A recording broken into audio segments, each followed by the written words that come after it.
And welcome to Maymont.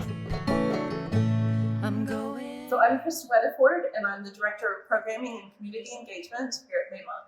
I'm Moss, Fish Biologist with the Virginia Fish and Wildlife Conservation Office of the Fish and Wildlife Service. Well, Lisa, I would love to take you in to see our new exhibition. You'll get a chance to see this great, large sculpture. The top and the bottom of each of the panels, they are actually microscopic species from the James River in the water columns. We have some touch pools that are digital, so you can catch and release some different species. And then, of course, we have exhibits like the sturgeon. We have a large model of one. Across from that, we have our live sturgeon.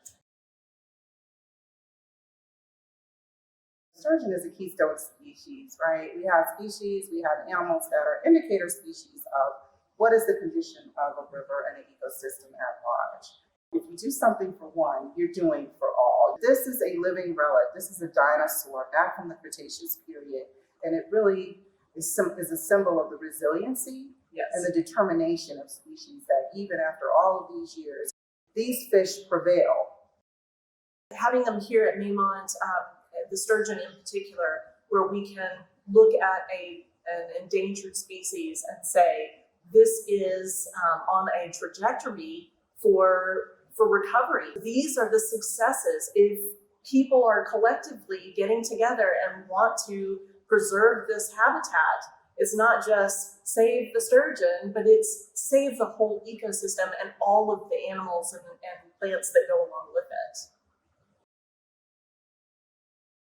It was so nice to be able to see another person of color that's female that cares about the environment. You know, I was very excited to see you, and it was just like, okay, let me rein in, because I feel like I already have so much to share that comes with me showing up in a space like this. Yes. And I think it's important that we have representation in this field and we show up for our public, because if we are expecting that our young people, our next generation, that we're going to really be relying on to carry this on, we're going to have to be proactive.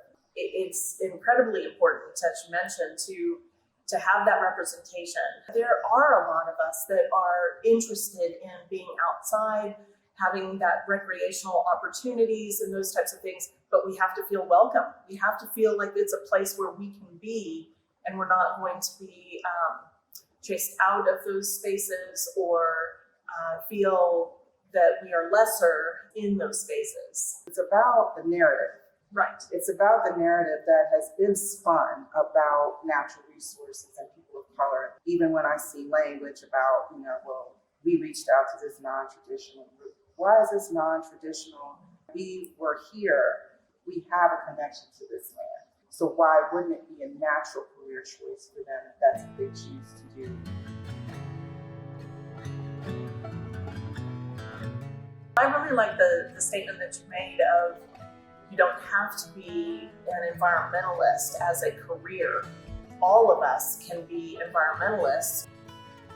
I think that you can really start to show the world their creativity by taking the environment into consideration.